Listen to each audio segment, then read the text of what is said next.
welcome back to my channel. Our story for today is entitled The Boy Who Sang Anyway. From the day he could talk, Noah loved to sing. He sang in the shower while brushing his teeth, while playing outside, or whenever he heard his favorite songs on the radio. At home, his mom would dance around the kitchen with him, pretending they were on a real stage with spotlights and screaming fans. When Noah started school, he joined the choir. But while he had lots of fun singing with the group, he soon noticed something. His voice was kind of, squeaky. As the year went on, he got better, but his voice was still higher than the other kids, and they let him know it. Every time Noah tried out for a solo, he ended up with the part for the small bird that flits and twitters in the upper register. So he stopped trying out. The choir kids called him Squeaky, and Noah started to feel down about his singing. Then one day when he was feeling especially blue, he stopped by his music teacher,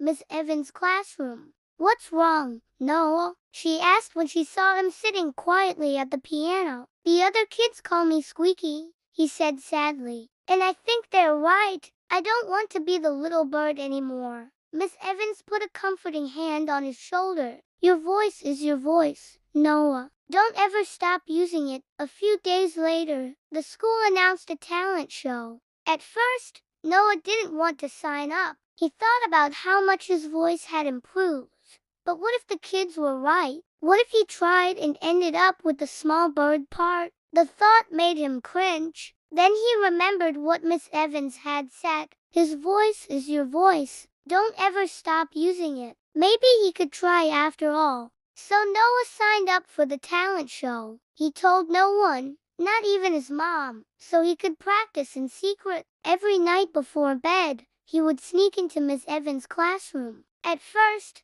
he practiced songs he already knew well, ones that felt comfortable and familiar. But as the days went on, he started to try new songs, ones that pushed his voice to be its best. And slowly, his squeaky voice started to disappear, replaced by a rich, resonant sound. The day of the talent show arrived, and Noah was both excited and nervous. When his name was called, he walked onto the stage. The bright lights made him squint, and for a moment, his voice wobbled. But then he closed his eyes and thought of all those nights spent practicing in secret. He imagined it was just him and the piano in the big, empty concert hall. All those hours of hard work suddenly gave him wings. His voice soared, filled with confidence and control. When he opened his eyes, he saw the audience leaning forward, their faces full of wonder. As the last note faded away, the room was silent for a moment. Then, wow! The applause was deafening. The cheers and whistles almost drowned out the smile on Noah's face. He took a deep bow, then walked off stage to the biggest hug from his mom. "You were amazing, Noah," she said, her eyes shining with tears. He grinned,